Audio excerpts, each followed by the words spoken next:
નમસ્તે વિદ્યાર્થી મિત્રો, 8મું ચેપ્ટર આર્થિક સુધારા એની અંદર આપણે પહેલો પ્રશ્ન પૂર્ણ કર્યો, આર્થિક સુધારાનો અર્થ અને એના ઉદ્દેશો. બીજો પ્રશ્ન આપણે શરૂ કરેલો છે ઉદારીકરણનો અર્થ, તેની અસરો અને પરિવર્તનો. અગાઉના લેક્ચરમાં આપણે ઉદારીકરણનો અર્થ અને અસરો પૂર્ણ કરી. પરિવર્તનો આજે આપણે સમજવાના છે, પણ એ પહેલા ઉદારીકરણનો અર્થ આપણે ફરી એક વખત યાદ કરીએ કે ઉદારીકરણ એટલે સરકારે મૂકેલા અંકુશો અને નિયંત્રણો ક્રમશઃ ઘટાડી બજાર તંત્ર દ્વારા આર્થિક નિર્ણયો લેવાય એવી વ્યવસ્થા એટલે ઉદારીકરણ. અર્થમાં મેં તમને એવું સમજાવેલું કે 1951 થી 1990 સરકારે જાહેર ક્ષેત્રને વધુ મહત્વ આપેલું, ખાનગી ઉદ્યોગો ઉપર અંકુશો મૂકેલા. એટલે બન્યું એવું કે જેને મહત્વ આપ્યું એ જાહેર સાહસના એકમો ખોટમાં ગયા અને ખાનગી ઉદ્યોગો ઉપર અંકુશો મૂકેલા, એટલે ખાનગી ઉદ્યોગનો વિકાસ થયો નહીં. પરિણામે સરકારે ઉદારીકરણની નીતિ અપનાવી. ઉદારીકરણના અર્થમાં એમ કહે છે કે સરકારે જે ખાનગી ઉદ્યોગો ઉપર અંકુશો મૂકેલા, નિયંત્રણો મૂકેલા, એ ક્રમશઃ એટલે ધીમે ધીમે ઘટાડી નાખ્યા અને બજાર તંત્ર દ્વારા એટલે કે ખાનગી ઉદ્યોગો, ખાનગી વ્યક્તિ એ આર્થિક નિર્ણયો સ્વતંત્ર રીતે લઈ શકે એવી વ્યવસ્થા ઊભી કરવામાં આવી, એટલે એને ઉદારીકરણ કહેવાય. આર્થિક નિર્ણયો કેવા? તો કે કેટલા પ્રમાણમાં વસ્તુનું ઉત્પાદન કરવું, કેટલા પ્રમાણમાં વસ્તુની આયાત કરવી, કેટલા પ્રમાણમાં વસ્તુની નિકાસ કરવી, કેટલું મૂડીરોકાણ કરવું. આવા આર્થિક નિર્ણયો એ ખાનગી એકમના માલિક અથવા તો વ્યક્તિ સ્વતંત્ર રીતે લઈ શકે એવી વ્યવસ્થાને ઉદારીકરણ કહેવાય. એટલે તમારે એટલું યાદ રાખવાનું કે ઉદારીકરણ એટલે બીજું કાંઈ નહીં, સરકારે ખાનગી ઉદ્યોગો ઉપર મૂકેલા અંકુશો અને નિયંત્રણો સરકારે ધીમે ધીમે ઓછા કરી નાખ્યા અથવા તો હટાવી લીધા, એટલે એને ઉદારીકરણ કહેવાય. હવે આપણે જોઈએ ઉદારીકરણથી કયા પરિવર્તનો થયા. પહેલું પોઈન્ટ, જાહેર ક્ષેત્ર માટે અનામત રાખેલા ઉદ્યોગોની સંખ્યા ઘટાડીને 3 કરવામાં આવી છે. પહેલો પોઈન્ટ સમજાવું, બરાબર ધ્યાન આપજો. અત્યાર સુધી આપણા દેશમાં 3 ઔદ્યોગિક નીતિ અમલમાં મૂકવામાં આવી. 3. પહેલી ઔદ્યોગિક નીતિ 1948, બીજી ઔદ્યોગિક નીતિ 1956, ત્રીજી ઔદ્યોગિક નીતિ 1991. 1991માં જે ઔદ્યોગિક નીતિ અમલમાં મૂકવામાં આવી એને આપણે આર્થિક સુધારા કહીએ છીએ. તો 91 પહેલાની જે ઔદ્યોગિક નીતિ હતી એ 1956 બરાબર એમાં બહાર પાડવામાં આવી હતી, 1956માં. હવે પહેલો પોઈન્ટ સમજજો, જાહેર ક્ષેત્ર માટે અનામત રાખેલા ઉદ્યોગોની સંખ્યા ઘટાડીને 3 કરવામાં આવી છે. એટલે પહેલા પોઈન્ટમાં એમ કહે છે કે 1956ની જે ઔદ્યોગિક નીતિ હતી એમાં 18 ઉદ્યોગ જાહેર ક્ષેત્ર માટે અનામત હતા. ઉદારીકરણની નીતિ અમલમાં મૂકી, આર્થિક સુધારા અમલમાં મૂક્યા, એટલે સરકારે હવે ત્રણ જ ઉદ્યોગ અનામત રાખ્યા છે, આનો બીજો અર્થ એવો થાય કે 15 ઉદ્યોગોમાં ખાનગી ક્ષેત્રને સરકારે છૂટ આપી દીધી. અહીંયા અર્થઘટન ખાસ સમજો, પ્રશ્ન અઘરો છે કે 1956ની નીતિમાં જાહેર ક્ષેત્ર માટે અનામત રાખેલા ઉદ્યોગોની સંખ્યા 18 હતી. કયા હમણાં ઉદાહરણ આપું છું. ઉદારીકરણની નીતિ અમલમાં મૂકી એટલે અનામત ઉદ્યોગોની સંખ્યા ઘટાડીને 3 કરી નાખી. આનો બીજો અર્થ એ કે 15 ઉદ્યોગો એમાં ખાનગી એકમોને સરકારે છૂટ આપી દીધી. કયા 18 ઉદ્યોગ અનામત હતા 56ની નીતિમાં? ખાસ ધ્યાન રાખજો. લોખંડ ઉદ્યોગ, પોલાદ ઉદ્યોગ, કોલસાનું ઉત્પાદન કરતો ઉદ્યોગ, વિમાનનું ઉત્પાદન કરતો ઉદ્યોગ, પેટ્રોલિયમ પેદાશ ઉદ્યોગ, આવા 18 ઉદ્યોગો અનામત હતા. અનામત એટલે શું?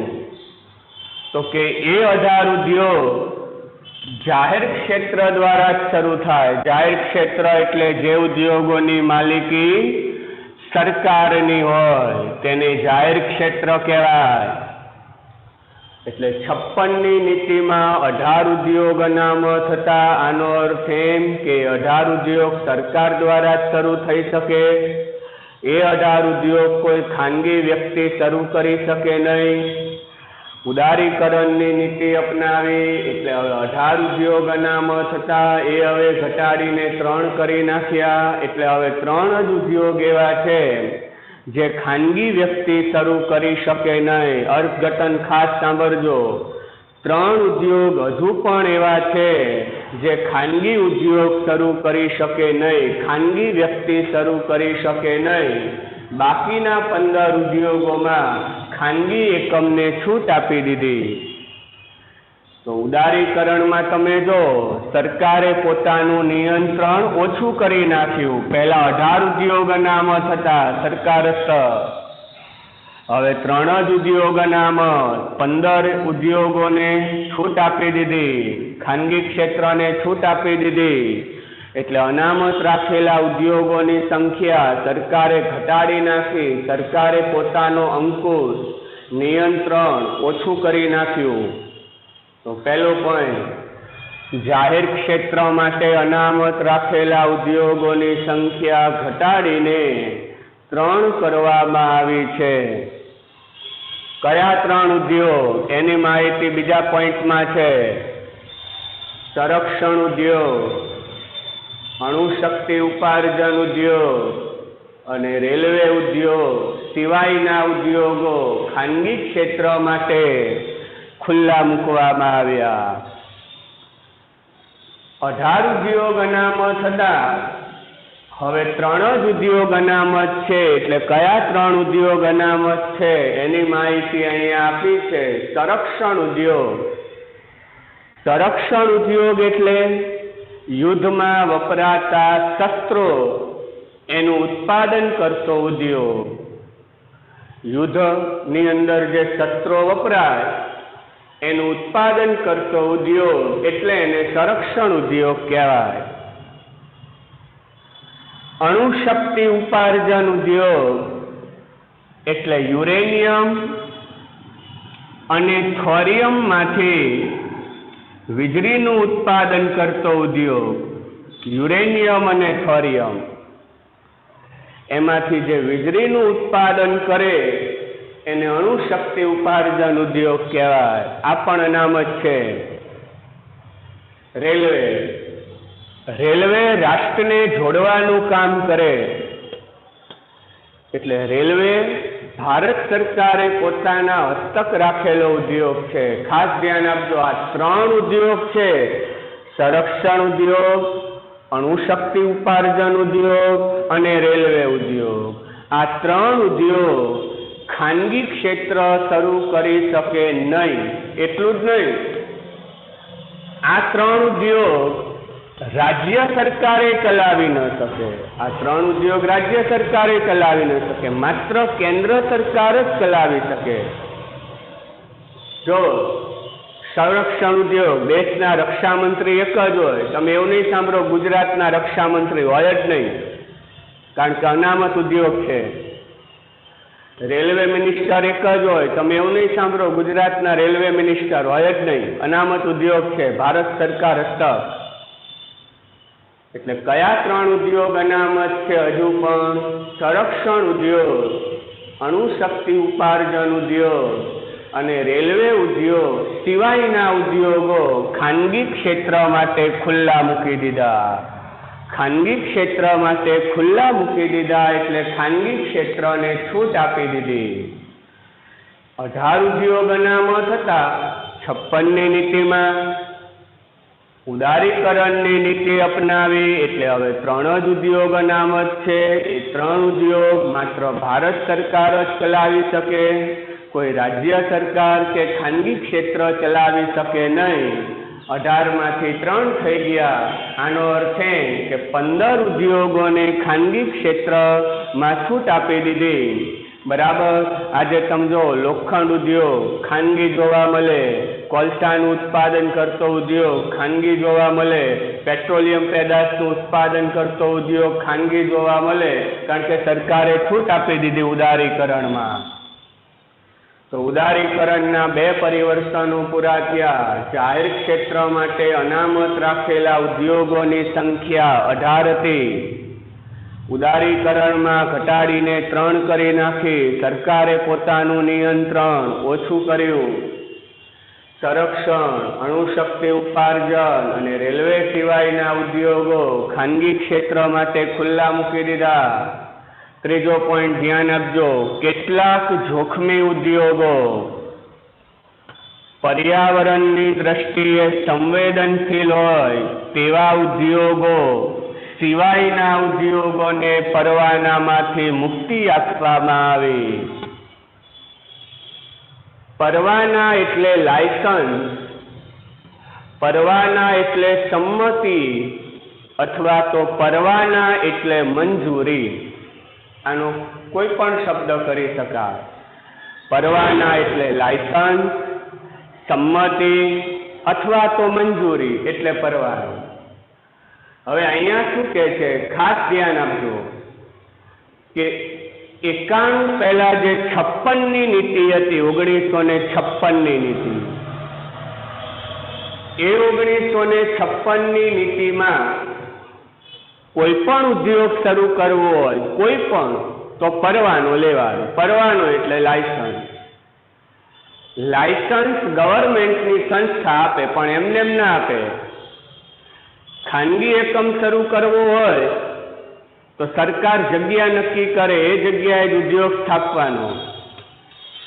એટલું જ નહીં, સરકાર કે એટલું જ મૂડીરોકાણ કરવાનું, સરકાર કે એટલા પ્રમાણમાં જ ઉત્પાદન કરવાનું, એટલા જ પ્રમાણમાં આયાત અને નિકાસ કરવાની.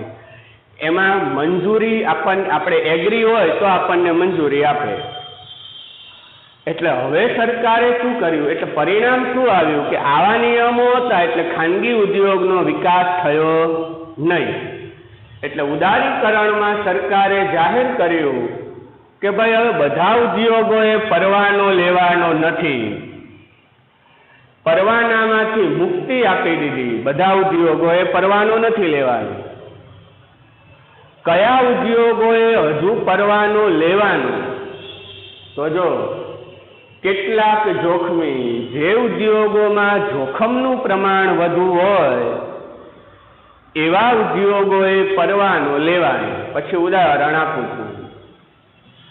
પર્યાવરણની દ્રષ્ટિએ સંવેદનશીલ એટલે પર્યાવરણને નુકસાન કરતા ઉદ્યોગ, પ્રદૂષણ ફેલાવતા ઉદ્યોગ.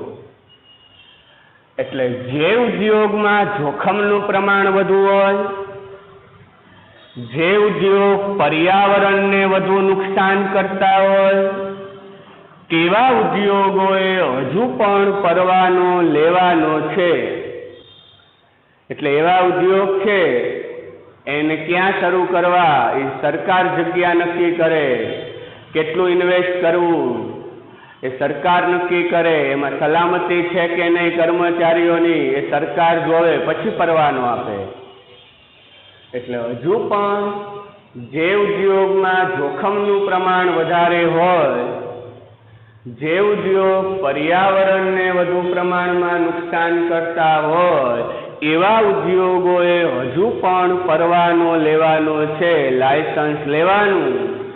તે સિવાયના ઉદ્યોગો, એટલે જે ઉદ્યોગોમાં જોખમ નથી, જે ઉદ્યોગો પર્યાવરણને બહુ નુકસાન કરતા નથી, એવા ઉદ્યોગોને હવે પરવાનામાંથી સરકારે મુક્તિ આપી દીધી. એટલે સરકારે પોતાનું નિયંત્રણ અહીંયા હટાવી લીધું. એટલે ઉદારીકરણનો અર્થ યાદ રાખવાનો, અંકુશો નિયંત્રણો ઓછા થઈ જાય, હટાવી લે એટલે ઉદારીકરણ. ઉદાહરણ આપું, કેમિકલ ઉદ્યોગ પર્યાવરણને વધુ નુકસાન કરે, ફટાકડાનું ઉત્પાદન કરતો ઉદ્યોગ જોખમનું પ્રમાણ વધારે હોય, તો આવા ઉદ્યોગો શરૂ કરવા હોય તો હજુ પણ પરવાનો લેવાનો. પણ બીજું ઉદાહરણ આપું, ઠંડા પીણાનું ઉત્પાદન કરતો ઉદ્યોગ, એમાં જોખમ નથી, પર્યાવરણને બહુ નુકસાન ન કરે, તો એવા ઉદ્યોગોએ હવે પરવાનો લેવાનો નહીં. મોબાઈલ ફોનનું ઉત્પાદન કરતો ઉદ્યોગ, એમાં જોખમ બહુ નથી, પર્યાવરણને બહુ નુકસાન કરે નહીં, તો આવા ઉદ્યોગો શરૂ કરવા માટે હવે પરવાનો લેવાનો નથી. તો ત્રીજા પોઈન્ટની વાક્ય રચનામાં એમ કહે છે કે જે ઉદ્યોગમાં જોખમનું પ્રમાણ વધારે હોય, જે ઉદ્યોગો પર્યાવરણને વધુ નુકસાન કરતા હોય, તેવા ઉદ્યોગોએ પરવાનો લેવાનો. તે સિવાયના ઉદ્યોગોને હવે પરવાનામાંથી સરકારે મુક્તિ આપી દીધી. પરવાના એટલે લાયસન્સમાંથી મુક્તિ આપી દીધી. ચોથો પોઈન્ટ ધ્યાન આપજો, આર્થિક સત્તાનું કેન્દ્રીકરણ અને ઇજારાશાહી અટકે તે હેતુથી MRTP એક્ટ અમલમાં હતો. આ કાયદા અન્વયે મોટા ઔદ્યોગિક ગૃહોએ મૂડીરોકાણ કરવા માટે સરકારની પરવાનગી લેવી પડતી, જે રદ કરવામાં આવી. આર્થિક સત્તાનું કેન્દ્રીકરણ, ખાસ ધ્યાન આપજો, આર્થિક સત્તાનું કેન્દ્રીકરણ, આર્થિક એટલે નાણાં, કેન્દ્રીકરણ એટલે અમુક વ્યક્તિ છે એની પાસે વધુ પ્રમાણમાં નાણાં હોય, એને આર્થિક સત્તાનું કેન્દ્રીકરણ કહેવાય. અમુક વ્યક્તિ પાસે વધુ પ્રમાણમાં નાણાં હોય, એને આર્થિક સત્તાનું કેન્દ્રીકરણ કહેવાય. ખાસ ધ્યાન આપજો, 1956ની નીતિમાં કેન્દ્રીકરણ ઊભું ન થાય, ઇજારો એટલે શું?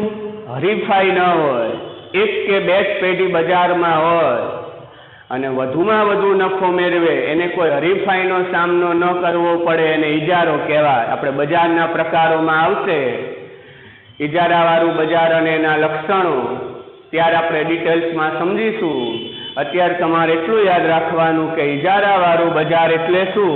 તો કે બજારની અંદર એક કે બે જ પેઢીઓ હરીફાઈ કરતી હોય, બરાબર, હરીફાઈનું પ્રમાણ સાવ ઓછું હોય અને મહત્તમ નફો મેળવે, તો એવી પેઢી ઇજારો ધરાવે છે એમ કહેવાય. એટલે 1956ની નીતિમાં આર્થિક સત્તાનું કેન્દ્રીકરણ થાય નહીં, ઇજારો ઊભો થાય નહીં, એટલા માટે MRTP એક્ટનો કાયદો અમલમાં હતો. ખાસ ધ્યાન આપજો. આનું પૂરું નામ પછી બોલું છું. હવે MRTP એક્ટનો જે કાયદો હતો, એમાં એવી જોગવાઈ કરવામાં આવી કે મોટા કદના એકમો, મોટા કદના ઔદ્યોગિક ગૃહો એટલે ઉદ્યોગો, મોટા કદના ઔદ્યોગિક ગૃહોએ મૂડીરોકાણ કરવું હોય તો સરકારની પરવાનગી લેવાની. શું કામ? કારણ કે મોટા કદના એકમ હોય ને, એ આર્થિક સત્તાનું કેન્દ્રીકરણ કરે. જે વ્યક્તિ મોટા કદનો એકમ સ્થાપે એની પાસે મૂડી વધુ હોય, એનો નફો વધુ હોય, એની પાસે સંપત્તિ વધુ હોય, એટલે એને કહેવાય આર્થિક સત્તાનું કેન્દ્રીકરણ. મૂડી વધુ, નફો વધુ, સંપત્તિ વધુ. એટલે સરકારે એવું જાહેર કર્યું 56ની નીતિમાં, ખાસ ધ્યાન રાખજો, કે મોટા કદના એકમો છે એ આર્થિક સત્તાનું કેન્દ્રીકરણ કરે. એ આર્થિક સત્તાનું કેન્દ્રીકરણ અટકાવવા માટે સરકારે MRTP એક્ટનો કાયદો અમલમાં મૂક્યો હતો. આ કાયદામાં એવી જોગવાઈ કરવામાં આવી કે મોટા કદના એકમો હોય એને જો વધારે મૂડીરોકાણ કરવું હોય એના એ જ એકમમાં, કે કોઈ બીજો નવો એકમ શરૂ કરવો હોય, એટલે કે જો મૂડીરોકાણ કરવું હોય તો સરકારની પરવાનગી લેવાની હતી. હવે સરકારની પરવાનગી લેવા જાય એટલે સરકારને એમ લાગે કે આને હું મૂડીરોકાણ કરવાની છૂટ આપીશ તો અસમાનતા વધી જશે, સંપત્તિ વધી જશે, નફો વધી જશે, તો સરકાર એને પરવાનગી આપતી નહીં. આનાથી થયું શું સમજવું. MRTP એક્ટનો કાયદો અસમાનતા વધે નહીં એટલા માટે અમલમાં મૂક્યો. હવે આનું પરિણામ એવું આવ્યું કે 90નું વર્ષ પૂરું થયું એટલે દેશમાં મોટા કદના ઉદ્યોગોનો બહુ વિકાસ થયો નહીં. શું કામ ન થયો? કારણ કે MRTP એક્ટનો કાયદો હતો કે મોટા કદનો એકમ હોય, હવે એને બીજો એકમ શરૂ કરવો હોય, એને વધારે મૂડીરોકાણ કરવું હોય તો સરકાર પાસે જવાનું. સરકાર એને પરવાનગી આપતી નહીં, કારણ કે એનાથી ઇજારો ઊભો થાય, એનાથી કેન્દ્રીકરણ વધે, એટલે કે અસમાનતા વધે. એટલે પરિણામ એવું આવ્યું કે 90નું વર્ષ પૂરું થયું એટલે મોટા કદના એકમોનો દેશમાં બહુ વિકાસ થયો નહીં. ઉદારીકરણમાં સરકારે હવે MRTP એક્ટનો કાયદો રદ કરી નાખ્યો. રદ કરી નાખ્યો એનો અર્થ કે હવે મોટા કદના એકમો હોય એને જો મૂડીરોકાણ કરવું હોય તો હવે સરકારની કોઈ પરવાનગી લેવાની નથી. MRTP એક્ટનો કાયદો સરકારે રદ કરી નાખ્યો. આ કાયદો સરકારે 1969માં અમલમાં મૂકેલો અને એની બદલે હવે કોમ્પિટિશન એક્ટ આવી ગયો. MRTP એક્ટનો કાયદો હતો એ કેન્સલ કર્યો, 1969માં અમલમાં મૂકેલો અને 2002માં એની બદલે કોમ્પિટિશન એક્ટ એ કાયદો અમલમાં આવી ગયો. એટલે MRTP એક્ટનો કાયદો રદ થઈ ગયો. એનાથી શું થયું કે મોટા કદના એકમો ગમે તેટલું મૂડીરોકાણ કરી શકે, એટલે હવે આપણા દેશમાં મોટા કદના એકમોનો વિકાસ વધુ થયો. તમે જો ટાટા કંપની, એની કેટલી બધી કંપનીઓ છે, રિલાયન્સની કેટલી બધી કંપનીઓ. શું કામ? તો કે MRTP એક્ટનો કાયદો સરકારે રદ કરી નાખ્યો. ટાટા સ્ટીલ, ટાટા મોટર્સ, ટાટા એલએક્સી, કેટલી બધી ટાટા કંપનીની અલગ અલગ કંપનીઓ છે ટાટાની, ટાટા ગ્રુપની. તો એ શું કામ? MRTP એક્ટનો કાયદો રદ થઈ ગયો એટલે હવે મોટા કદના એકમો ગમે તેટલું મૂડીરોકાણ કરી શકે, સરકારની કોઈ પરવાનગી લેવી પડતી નથી. સરકારે અહીંયા નિયંત્રણ છે એ હટાવી લીધું, એટલે ઉદારીકરણ.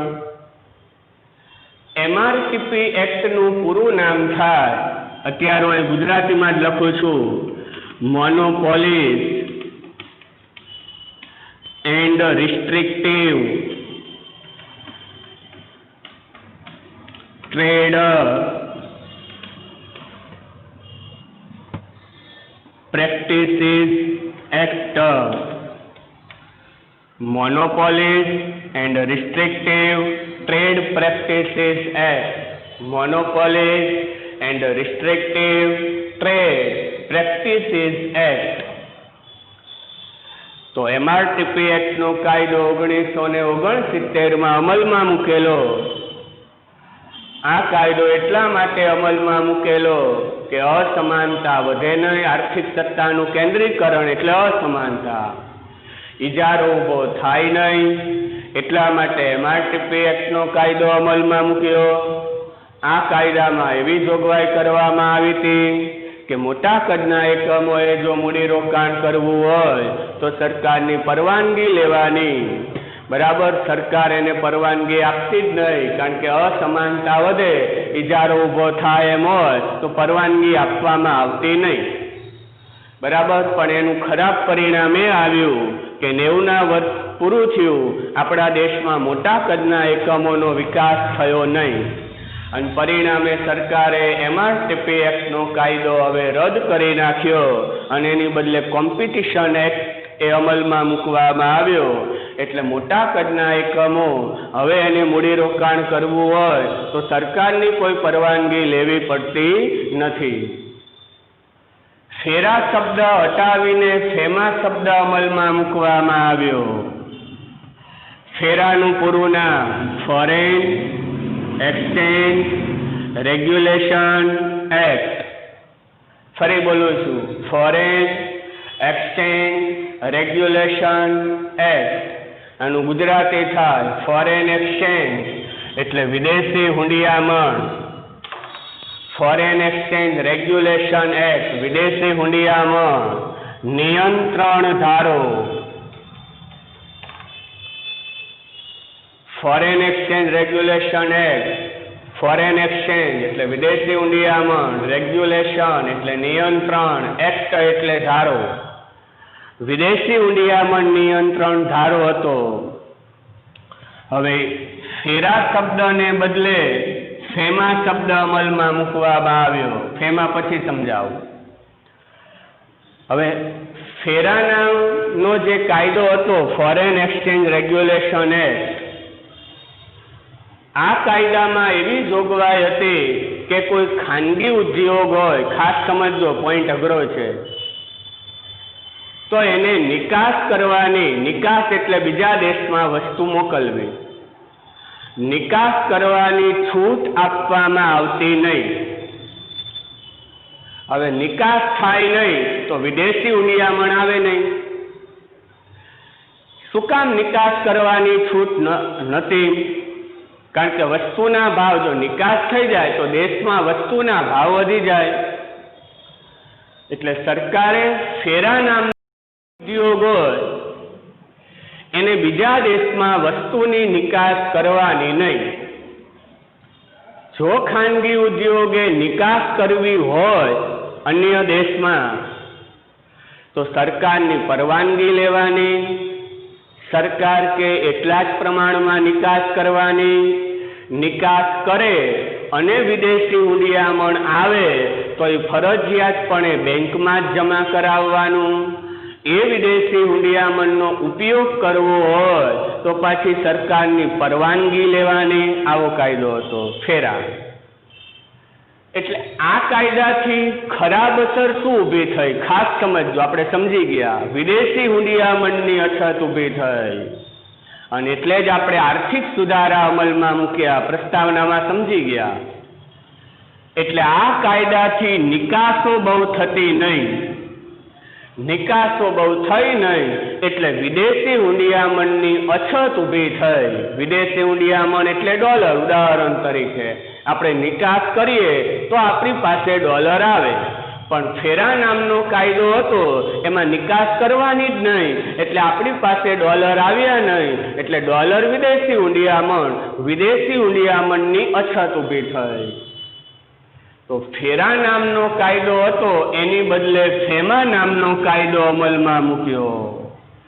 ફેમા એટલે ફોરેન એક્સચેન્જ મેનેજમેન્ટ એક્ટ. અહીં રેગ્યુલેશન, અહીં મેનેજમેન્ટ, એટલો જ ફેર છે. ફોરેન એક્સચેન્જ એટલે વિદેશી હુંડિયામણ, મેનેજમેન્ટ એટલે નિયમન, નિયંત્રણ નહીં. એક્ટ એટલે ધારો, વિદેશી હુંડિયામણ નિયંત્રણ ધારો, વિદેશી હુંડિયામણ નિયમન ધારો. હવે તમને અહીંયા એવો પ્રશ્ન થાય કે ફેરા અને ફેમાં ફેર શું? નિયંત્રણ ને નિયમનમાં ફેર શું? ઘણો બધો ફેર. નિયંત્રણ ધારો એટલે ફેરા, આમાં નિકાસ કરવાની જ નથી. સરકાર કે એટલી માત્રામાં જ નિકાસ કરવાની. હવે એની બદલે ફેમા નામનો કાયદો આવી ગયો, સમજજો. એટલે હવે કોઈ પણ ઉદ્યોગ ગમે તેટલી વસ્તુની નિકાસ કરી શકે, ગમે તેટલી વસ્તુની આયાત કરી શકે, બરાબર. અને વિદેશી ઊંડિયામણ છે એનું નિયમન કરવામાં આવે. એ નિયમન કોના દ્વારા કરવામાં આવે? તો કે આરબીઆઈ દ્વારા. આરબીઆઈ શું કરે કે માનો કે વિદેશી ઊંડિયામણ છે એનો પુરવઠો બજારમાં ઘટી જાય, બેંક પાસે ઘટી જાય, તો આરબીઆઈ પાસે અનામત હોય, બેંકોને આપે એટલે વધી જાય. બેંકો પાસે વિદેશી ઊંડિયામણ વધી જાય તો આરબીઆઈ બેંકો પાસેથી લઈ લે, અનામત રાખી દે વિદેશી ઊંડિયામણ, એટલે વિદેશી ઊંડિયામણનો પુરવઠો ઘટી જાય. આ નિયમન કર્યું કહેવાય. હવે કોઈ પણ ઉદ્યોગ ગમે તેટલી વસ્તુની આયાત નિકાસ કરે, વિદેશી ઊંડિયામણનો પુરવઠો ખુલ્લા બજારમાં જો ઘટી જાય તો આરબીઆઈ વિદેશી ઊંડિયામણનો પુરવઠો ઠાલવે અને વધી જાય તો બજારમાંથી પાછો ખેંચી લે. એટલે આરબીઆઈ એનું નિયમન કરે છે. એટલે આનાથી શું થયું સમજો. નિકાસો વધવા લાગી, ઉત્પાદન વધવા લાગ્યું, રોજગારી વધી ગઈ. નિયંત્રણ હોય તો નિકાસ કરવાની જ નહીં, તો ઉત્પાદન જ ના વધે તો રોજગારીને એવું વધે નહીં, ઉદ્યોગનો વિકાસ થાય નહીં. તો ખાસ ધ્યાન આપજો. ફેરા નામનો કાયદો એમાં નિયંત્રણ આવે, ફેમા નામનો કાયદો એમાં નિયમન આવે. એ નિયમન આરબીઆઈ કરે. વિદેશી ઊંડિયામણનો પુરવઠો બજારમાં ઘટી ગયો હોય તો આરબીઆઈ ઠાલવે, વધી ગયો હોય તો આરબીઆઈ પાછો ખેંચી લે. વિદેશી ઊંડિયામણનું નિયમન થાય છે. એનાથી હવે કોઈ પણ ઉદ્યોગ ગમે તેટલી વસ્તુની આયાત નિકાસ કરી શકે છે. તો ફેરા નામનો કાયદો હતો એ રદ કરી નાખ્યો અને એની બદલે ફેમા નામનો કાયદો અમલમાં મૂકવામાં આવ્યો. ફોરેન એક્સચેન્જ રેગ્યુલેશન એક્ટ, વિદેશી ઊંડિયામણ નિયંત્રણ ધારો, પૂરું નામ પૂછાય ફેમાનું, foreign exchange management act, Gujarati થાય વિદેશી ઊંડિયામણ નિયમન ધારો. તો નિયમન અને નિયંત્રણ એ બરાબર સમજાઈ ગયું હશે. વિદેશી મૂડીરોકાણની પ્રક્રિયા સરળ બનાવવામાં આવી. વિદેશી ઉદ્યોગો આપણા દેશમાં આવે એટલા માટે વિદેશી મૂડીરોકાણની પ્રક્રિયા સરળ બનાવવામાં આવી. ઉદાહરણ આપું કે અમેરિકાની કોઈ કંપની હોય, એને ભારતમાં મૂડીરોકાણ કરવું હોય તો ભારત સરકાર પાસેથી પરવાનો લેવો પડે. પરવાનો એટલે લાયસન્સ. તો હવે સરકાર વિદેશી કંપનીને ઝડપથી લાયસન્સ આપી દે છે. એની શરતો હોય લાયસન્સ મેળવવાની, એ સાવ હળવી બનાવી નાખી સરકારે. શું કામ? તો કે વિદેશી કંપની આપણા દેશમાં વધુ પ્રમાણમાં આવે. વિદેશી કંપની આપણા દેશમાં વધુ પ્રમાણમાં આવે તો વિદેશી મૂડીરોકાણ વધે. એટલે વિદેશી મૂડીરોકાણની પ્રક્રિયા સરકારે સરળ બનાવી નાખી. એટલે વિદેશી કંપનીએ ભારતમાં ઉદ્યોગ સ્થાપવો હોય તો ભારત સરકાર પાસેથી પરવાનો એટલે કે લાયસન્સ મેળવવું પડે. એ લાયસન્સ મેળવવાની પ્રક્રિયા સરકારે એકદમ સરળ બનાવી દીધી. એટલે વિદેશી કંપની આપણા દેશમાં વધુ પ્રમાણમાં આવે તો એનાથી વિદેશી મૂડીરોકાણ વધે. વિદેશી મૂડીરોકાણ વધે તો દેશમાં રોજગારી વધે, ઉત્પાદન વધે, રાષ્ટ્રીય આવક વધે, લોકોને ગુણવત્તાવાળી વસ્તુ એ ઓછા ભાવે મળે. પછીનો પોઈન્ટ, નાના પાયાના ઉદ્યોગોનો વિકાસ થાય તે માટે મૂડીરોકાણની મર્યાદા વધારવામાં આવી. નાના પાયાના ઉદ્યોગો માટે પહેલા મૂડીરોકાણની મર્યાદા 50 લાખની હતી, હવે 5 કરોડ કરી નાખી. શું કામ? 50 લાખની બદલે 5 કરોડ એટલા માટે કરી કે નાના કદના એકમોની મૂડીરોકાણની મર્યાદા 5 કરોડ કરી તો નાના કદના એકમો છે વધુ પ્રમાણમાં સંશોધન કરી શકે. મૂડીરોકાણ વધુ હોય તો સંશોધન થાય. એટલે નાના કદના એકમનો વિકાસ થાય એટલે પહેલા મૂડી રોકાણની મર્યાદા 50 લાખની હતી, હવે 5 કરોડની કરી નાખી. હુંડિયામણ દર એટલે એને વિનિમય દર પણ કહેવાય. આપણે વૈશ્વિકીકરણમાં હું તમને ડિટેલ્સમાં સમજાવીશ. અત્યારે ખાલી હું ઉદાહરણ આપું કે $1 બરાબર 70 રૂપિયા, આને હુંડિયામણ દર કહેવાય, આને વિનિમય દર પણ કહેવાય. એક દેશના ચલણ મૂલ્યને બીજા દેશના ચલણ મૂલ્યમાં રૂપાંતર કરવામાં આવે એટલે એને હુંડિયામણ દર કહેવાય. એનું બીજું નામ એટલે વિનિમય દર. ડોલર અમેરિકાનું ચલણ મૂલ્ય, રૂપિયો ભારતનું ચલણ મૂલ્ય, એક દેશના ચલણ મૂલ્યને બીજા દેશના ચલણ મૂલ્યમાં રૂપાંતર કર્યું એટલે આને વિનિમય દર કહેવાય, આને હુંડિયામણ દર કહેવાય. $1 બરાબર 70 રૂપિયા ઉદાહરણ આપ્યું છે. હુંડિયામણ દર મુક્ત બનાવ્યો એટલે આ રોજે રોજ બદલાય એટલે એને મુક્ત કહેવાય. મુક્ત એટલે ડોલરની માંગ કેટલી, ડોલરનો પુરવઠો કેટલો, એને આધારે રોજે રોજ આ બદલાય એટલે મુક્ત. માનો કે આજે $1 બરાબર 70 રૂપિયા હોય તો આવતીકાલે કદાચ $1 બરાબર 71 રૂપિયા પણ હોય, પછીના દિવસે $1 બરાબર 73 રૂપિયા પણ હોય, કદાચ $1 બરાબર 68 રૂપિયા પણ હોય. રોજે રોજ બદલાય એટલે મુક્ત. શું કામ બદલાય? તો કે ડોલરની માંગ કેટલી, ડોલરનો પુરવઠો કેટલો, એને આધારે રોજે રોજ આ નક્કી થાય એટલે એને મુક્ત કહેવાય. કેવી રીતે નક્કી થાય એ હું અત્યારે નહીં સમજાવું, આગળ તમારે જ્યારે આવશે ત્યારે ઉદાહરણ આપીને સમજાવીશ. અત્યારે તમારે એટલું યાદ રાખવાનું કે હુંડિયામણ દર એટલે એને વિનિમય દર કહેવાય. વિનિમય દર એટલે એક દેશના ચલણ મૂલ્યને બીજા દેશમાં રૂપાંતર કરવામાં આવે તો એને વિનિમય દર કહેવાય. મુક્ત એટલે ડોલરની માંગ કેટલી, ડોલરનો પુરવઠો કેટલો, એને આધારે રોજે રોજ નક્કી થાય એટલે એને મુક્ત કહેવાય. તો હુંડિયામણ દર એ મુક્ત બનાવાયો. આયાત નિકાસ પરવાના પદ્ધતિ. પરવાના એટલે લાયસન્સ, આયાત એટલે બીજા દેશમાંથી વસ્તુ મંગાવવી, નિકાસ એટલે અન્ય દેશમાં વસ્તુ મોકલવી. તો આયાત અને નિકાસ માટે પરવાના એટલે સરકાર પાસેથી લાયસન્સ મેળવવું પડે, એની પદ્ધતિ સરકારે સરળ બનાવી નાખી. શું કામ? તો કે વધુ પ્રમાણમાં આયાત થાય, વધુ પ્રમાણમાં નિકાસ થાય, એટલા માટે સરકારે પરવાના એટલે લાયસન્સ મેળવવાની જે પદ્ધતિ હતી એની શરતો ઓછી કરી નાખી, એટલે પરવાના પદ્ધતિ સરળ બનાવી. એનાથી શું થાય? તો કે આપણા ઉદ્યોગો બીજા દેશમાંથી વધુ પ્રમાણમાં વસ્તુની આયાત કરી શકે, આપણા ઉદ્યોગો વધુ પ્રમાણમાં વસ્તુની નિકાસ કરી શકે, એટલે આયાત નિકાસ પરવાના પદ્ધતિ સરળ બનાવવામાં આવી. તો ઉદારીકરણ એટલે સરકારના જે અંકુશો અને નિયંત્રણો ખાનગી ઉદ્યોગો ઉપર હતા 1956માં, એ ઉદારીકરણમાં સરકારે ઓછા કરી નાખ્યા અથવા તો હટાવી લીધા એટલે એને ઉદારીકરણ કહેવાય. વાક્ય રચના એકવાર બોલી જઈએ. અર્થ અને અસરો આપણે અગાઉ સમજી ગયા હતા. આ છે ઉદારીકરણના પરિવર્તનો. જાહેર ક્ષેત્ર માટે અનામત રાખેલા ઉદ્યોગોની સંખ્યા ઘટાડીને 3 કરવામાં આવી. 56માં 18 ઉદ્યોગ અનામત હતા, હવે 3 જ ઉદ્યોગ અનામત છે, એટલે 15 ઉદ્યોગોને છૂટ આપી દીધી. કયા 3 ઉદ્યોગ અનામત છે? સંરક્ષણ ઉદ્યોગ, અણુશક્તિ ઉપાર્જન ઉદ્યોગ, રેલવે ઉદ્યોગ એ અનામત છે. બાકીના ઉદ્યોગોને ખાનગી ક્ષેત્ર માટે ખુલ્લા મૂકી દીધા.